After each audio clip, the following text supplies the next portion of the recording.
পরের জায়গা জোর করে দখল করে খাওয়া আখিরাতে তাদের বিচার হবে কি? দেখুন, অন্যের জায়গা যদি আত্মসাৎ করে কেউ, অনেক লোক আছে নামাজ কালাম পড়ে কিন্তু জমিতে খেতে কাজ করতে গিয়ে আস্তে করে আলটা ঠেলে, আছে না নাই? অন্যের জমি যদি কেউ আত্মসাৎ করে, নবী করিম সাল্লাল্লাহু আলাইহি ওয়াসাল্লামের বিভিন্ন হাদিস থেকে জানতে পারি আমরা, 1 বিঘা জমি যদি আত্মসাৎ করে, এই নবমণ্ডল ভূমণ্ডল, সাত্যবক নবমণ্ডল ভূমণ্ডল তার গলায় ঝুলিয়ে দেওয়া হবে, তাকে ধোসাতে থাকা হবে এগুলোর নিচে। অত্যন্ত ভয়াবহ বার্তা আসছে ভাই। আল্লাহ তাআলা আমাদেরকে বুঝার তৌফিক দান করুন। জমিন যাদের জন্য আত্মসাৎ করেন, এরা কি আপনার আমার সাথে এগুলাকে কেউ আমরা নিয়ে যেতে পারবো? যাদের জন্য করছি তারা কি এগুলার দায়িত্ব নেবে কিয়ামতের দিন?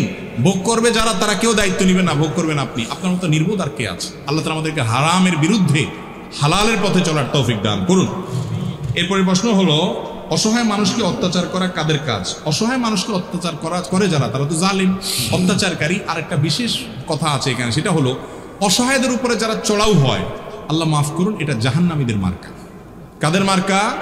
নবী করিম সাল্লাল্লাহু আলাইহি ওয়াসাল্লাম বলেছেন, জান্নাতি লোকদের বৈশিষ্ট্য হলো কুল্লু দাইফিন মুতাদাইফ, যে লোকগুলো নিরীহ, দুর্বল, ভদ্র, তার উপরে সবাই চড়াও হয়, সে গায়ের জোর দেখায় না, জোর থাকলেও ভদ্র, নিচু থাকে, কথা আস্তে বলে, ভদ্রতা দেখায়, এগুলো জান্নাতি লোকের মার্কা। আর জাহান্নামী লোকের মার্কা চিনেন? উতুল্লিন জাওয়াজ, মুস্তাকবির, অহংকারী, দম্ভ ভরে চলে, মানুষকে দমায় রাখে, কাউকে পাত্তা দেয় না, মানুষ মনে করে না, হ্যাঁ, গোয়ার কিসিমের, তেড়া কিসিমের, এই স্বভাবগুলো জাহান্নামী লোকের। আল্লাহ তাআলা আমাদেরকে জান্নাতি লোকের মার্কা এবং বৈশিষ্ট্য অর্জন করার তৌফিক দান করুন। এই জন্য নিরীহ দুর্বল মানুষের উপরে চড়াও হওয়া, এটা জাহান্নামী লোকের লক্ষণ এবং খারাপ লক্ষণ। এটা যদি আপনার মধ্যে থাকে, নিজেকে ভৎসনা করেন এবং চরিত্রকে পরিবর্তন করার চেষ্টা করেন।